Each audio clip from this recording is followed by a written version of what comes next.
Hello, good day sa lahat. Once again, welcome to Buhay Probi Channel, Buhay Probi TV. At ito po si Coach Bonnie na magbibigay ng another tutorial sa Live Good. Okay guys, in today's video, alamin natin kung ano ba itong statistics sa back office natin. Yes guys, ano ba itong statistics sa menu sa back office natin? Anong gamit nito? Okay, talakayin natin guys matapos ang patalastas na kung ikaw ay bago pa sa channel na ito, ay don't forget to like, share, and subscribe at pindutin mo na rin ang bell all button para updated ka sa lahat ng mga videos natin na in-upload sa YouTube. Okay guys, alam nyo ba kung ano itong statistics na nasa menu natin guys? Nakita niyo itong image na to guys? Statistics, source statistics, may mga dates, websites, pre-enrollees, upgrades. So, saan ba natin makita ito guys? Okay, babalik ako doon sa menu. Pindutin natin itong tatlong bar sa top right. Okay, galing sa main menu guys, punta tayo sa tinatawag na statistics. Okay, so ito yung nakita nyo kanina. Ang table na to guys is, sabi dito, statistics, source of statistics, o tsaka may mga date. So, ito ay isang table guys na merong mga dates, website hits, pre-enrollee, upgrades. So, ang sa akin guys, napakarami ng pages ito. Okay? Kung tignan mo dyan, result pages, pages 1, 2, 3, 4, 5, meaning napakarami na nito. Dahil, merong entry guys, everyday na lumipas. At matagal na ito, simulan pa ito nitong month of July or August. July, August, September, kaya itong entry ngayon, September, ang nakita natin. Okay? Now then, ano bang gamit nito? Ano bang mga tables na to? Okay guys, explain ko sa inyo. Ang statistics ay isang tool na binigay sa atin ni LiveGood sa back office natin. Using this statistical data, pwede mong matrack ang resulta sa mga pinag-posting mo sa mga social media. Halimbawa, naglagay ka ng mga advertisement posting sa Facebook, di kaya sa Messenger, o di kaya sa Instagram, sa Telegram, o kahit anumang mga social media platforms. Yung mga nilagay mong mga advertisement noon guys, kailangan meron yung statistics para makita ang resulta, kung ano naging resulta doon sa pinag-advertise mo. Okay. Para malaman natin guys, ang pinaka-purpose nito is, puntahan natin itong source statistics. Click mo lang. Okay. Mapunta tayo sa tabulation na to guys. Okay. Dito sa source statistics, nakalagay dito ang source code, hits, pre-enrollers, upgrades. Okay. So, iyang mga numbers na nandyan ay ma-explain yan kung basahin muna natin kung ano nakasulat dito sa baba. Okay? According dito, ito yung gamit sa statistics, guys.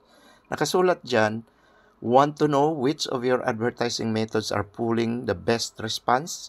So, gusto ba nating malaman kung saan or ano sa mga advertisement na nilagay natin sa mga social platforms ang naghakot ng mga best responses, o ilan ba ang mga nanood noon, ilan ba nag-click doon, ilan ba ang nag-pre-enroll. Okay? So, sabi niya, para daw malaman natin kung anong resulta sa naging advertisement natin, dito sinabi niya, just set a source code and track your results. So, para malaman natin, dahil marami tayong mga pictures o videos na inilagay sa Facebook, halimbawa, hindi natin alam kung anong naging resulta noon. Ilan ba ang nag-hit noon, ilan bang nag-click noon, ilan ba ang nag-pre-enroll ng dahil sa advertisement or dahil sa picture na yon. Okay?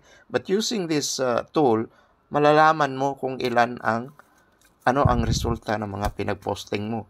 Okay? So, sabi dito, just set the source code and track your results. When posting or emailing out of the link or of the link to your LiveGood website, halimbawa, lahat tayo ay mayroong mga landing pages na mayroong links doon na nakasulat doon sa link is https://livegoodtour.com at yung username mo. Lahat tayo meron yan. Okay.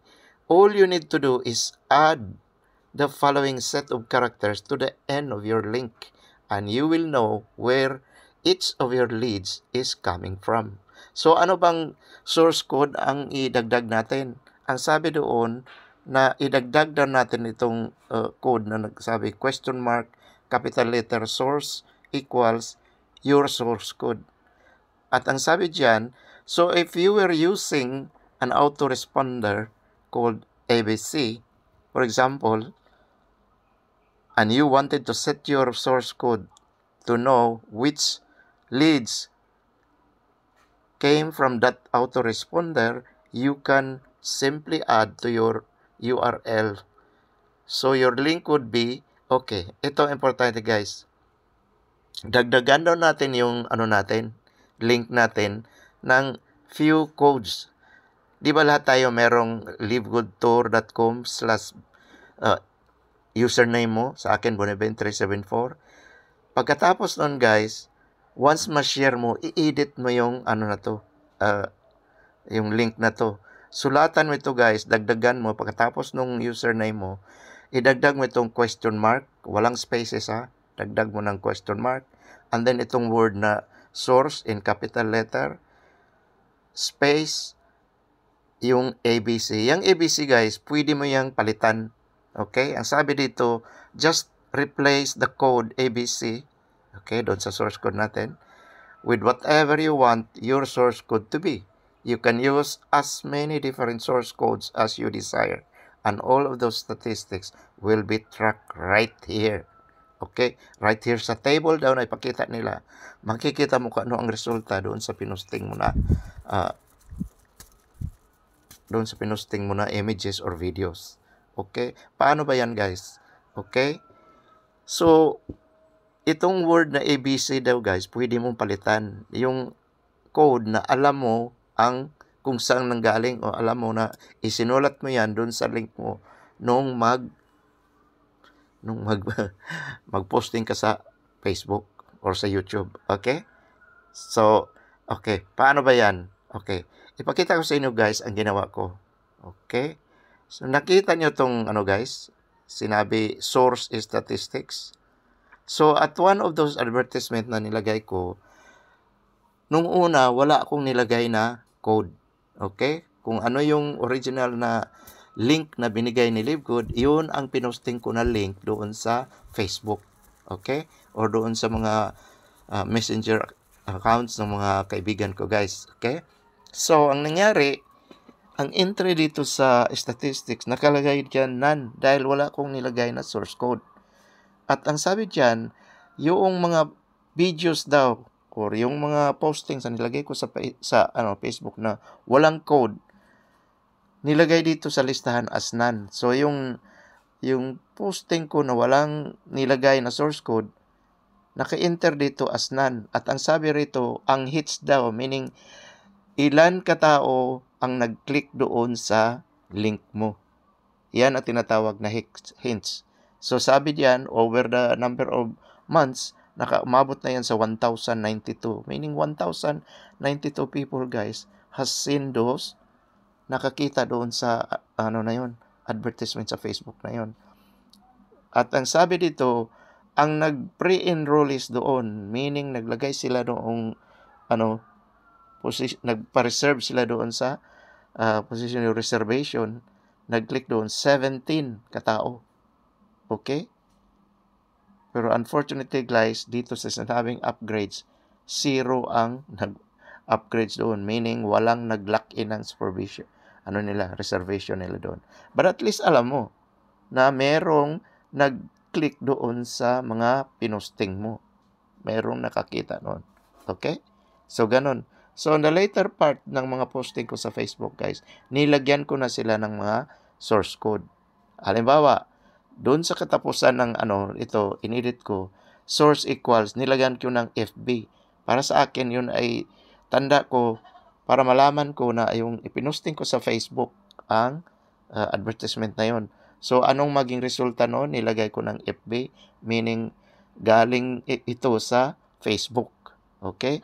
So, after some time, may resulta doon. Ang advertisement na nilagyan ko na source code na FB, galing sa Facebook, 63 daw ka-hits ang meron.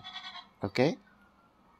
Isa doon ang nag-pre-enroll. Okay, wala ring nag-upgrade. But the point is, ito ang tracking sa mga pinosting natin sa mga social media. Okay? So, later on, sa ibang posting ko na naman, after few days, nag-post na naman ko ng ibang video o ibang image or ibang message, nilagyan ko ng source code FB1, meaning Facebook number 1 posting. Okay? Galing doon, merong nag-hits ng 71. Okay? Walang nag-pre-enroll.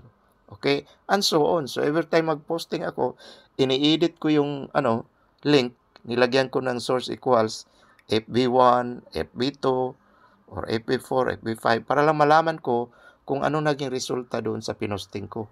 So, halimbawa, yung image na pinosting ko na FB, nilagyan ko ng Facebook number 5, posting, meron siyang 76 hits.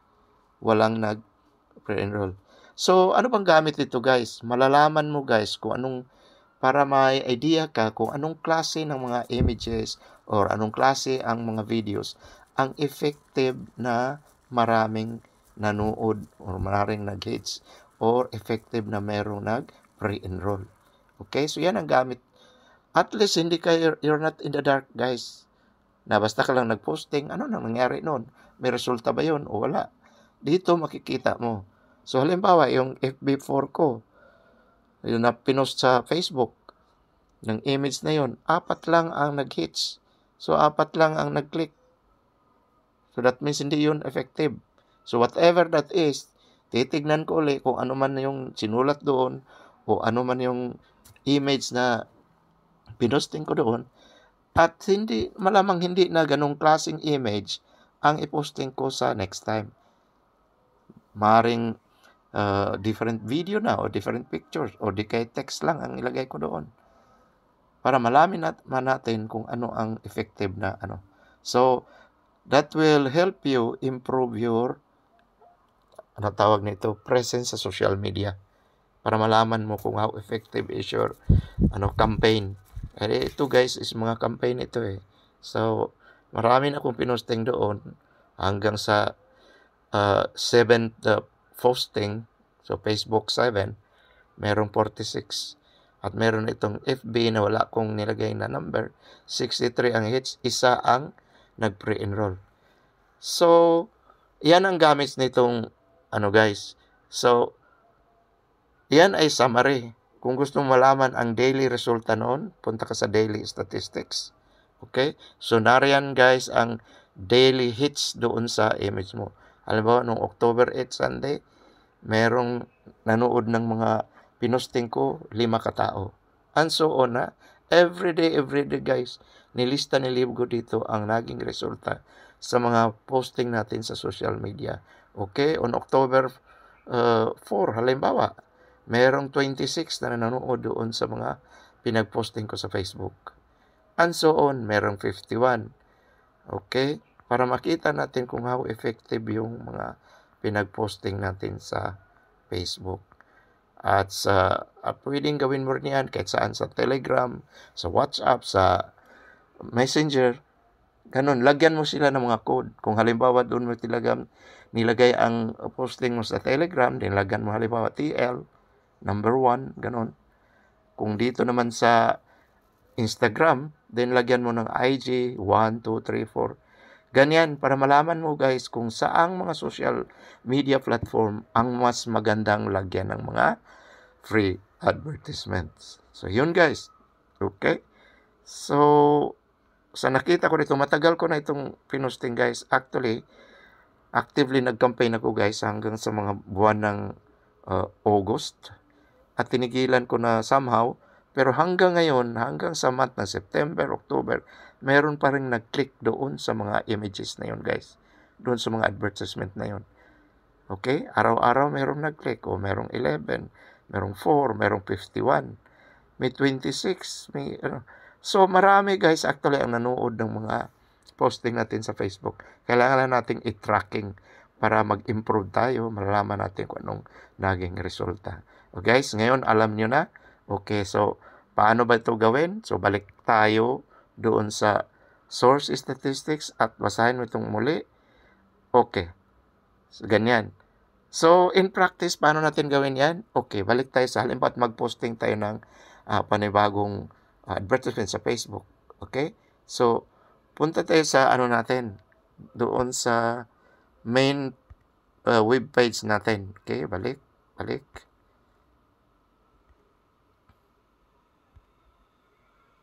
Dito, sa main landing page natin. Di ba nakita mo rito sa pinakababa ng mga websites natin? Yan. Website, my websites. Okay? Dito sa pinakababa, ito ang pinag-share natin. Yang Powerline landing page. Okay, di ba may ano ka dyan, may link ka dyan?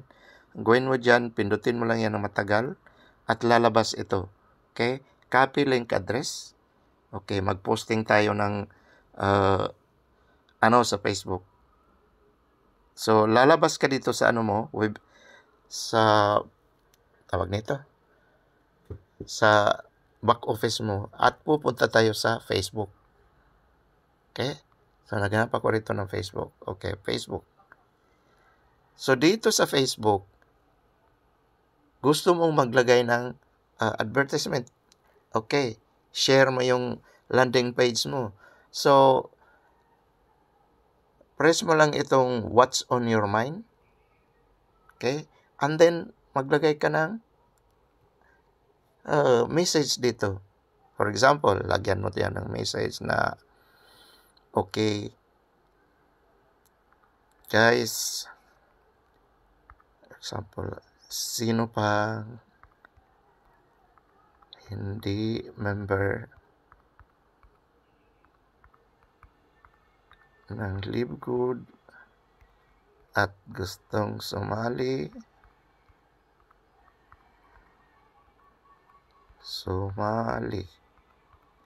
okay, guys, sino pang hindi member ng Live Good at gustong sumali?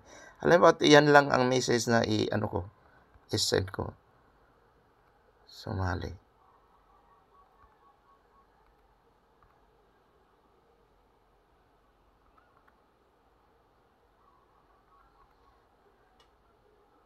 Just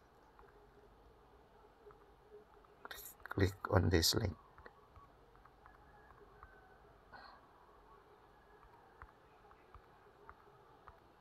Okay. Yan lang ang ano ko. Click on this link. And then,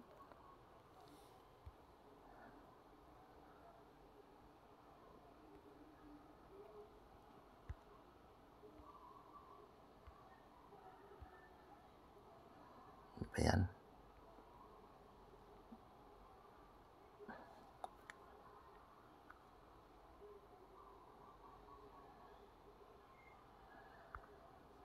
So, ilagay na natin yung link dito. Long press mo lang sa empty space at meron ka diyang paste. Okay. So, na-paste na yung link mo. Click on this link. Okay. And then, ang sabi doon, para matracking mo ito, lagyan mo raw ng inedit ko. Okay? Yan yung link. Dagdagan natin ng mga source codes. Okay? Question mark, at ang sabi doon, isulat mo yung word na capital letter source equals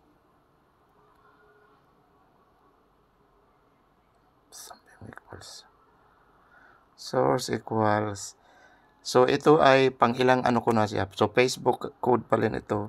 So, lalagyan ko siya ng FB sabihin na lang natin 7 yung last doon. Sabihin ko FB number 8, meaning this is my number 8 advertisement. Okay? Question mark equal source. Ganyan. And then, ready na yan guys. Pwede mo na ngayon siyang i-posting. Ngayon, para matracking natin yan bukas or next week, next month, kung ano na naging resulta nito. So, post. Posted na siya guys. Okay?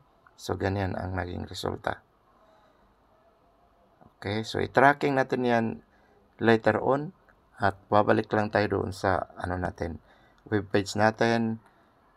Para masabi mo, of course, wala pa yung entry ngayon. So, wala ka pang makita dito sa statistics. So, wala pang makita din sa statistics source code. So, malamang by next week, meron na ditong nakalagay na may FB8 pala dito. Okay, FB8. So, meron ng dalawa. So, ganun lang guys.